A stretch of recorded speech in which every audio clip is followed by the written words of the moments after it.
So what is up sa inyo mga boss? So we are back again with another vlog. So this is the part 5 of our project Trace M116 mga boss. So ngayon, simulan na natin i-build yung ating project bike. So let's go. So ito na nga yung ating project bike mga boss. So kung napanood yung ating previous video ay nakakabit na natin yung mga brake sets niya tsaka yung crank. So ngayon naman mga boss, kakabit na natin yung kanyang chain. Tapos tong cable, papaanda rin na natin yung kanyang RD. Tapos lagyan natin ng seat post tsaka saddle tsaka yung ano na lang, pedals tsaka yung kanyang grips. So ano pa hinihintay natin mga boss? Simulan na natin to. Let's go.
So yun mga boss, nakikabit na nga natin yung kanyang RD.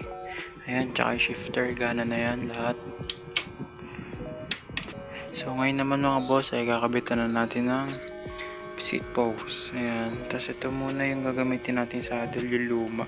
Hindi pa natin siya mapalitan kasi hindi pa tayo nakakabilat, nakakahanap. So ito muna kakabit natin sa saddle. So ngayon, kabit na natin siya dito sa ating seat post. So, let's go.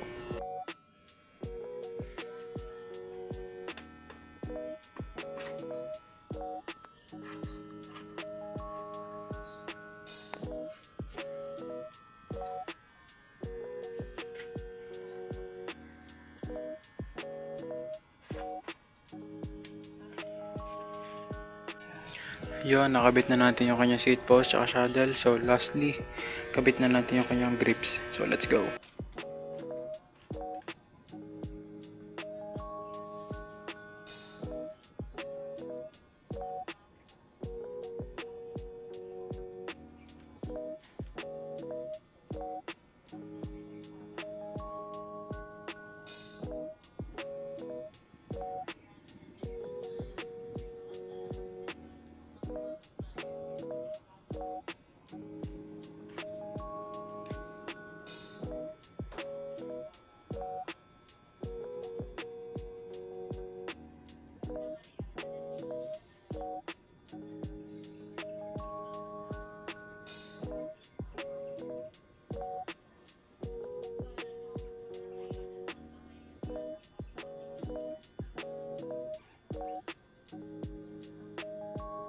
So para makompleto ang lahat, lalagyan na natin ng pedals. Ayan. So ikakabit muna natin is yung lumang tinanggal natin dito sa ating bike. Kasi hindi pa natin napapalitan. So ito muna pansamantala, kabit na natin. Let's go. So yun na, ikabit na natin yung pedals mga boss. All goods na siya. So ngayon, test drive na natin at pitikan na natin. So let's go.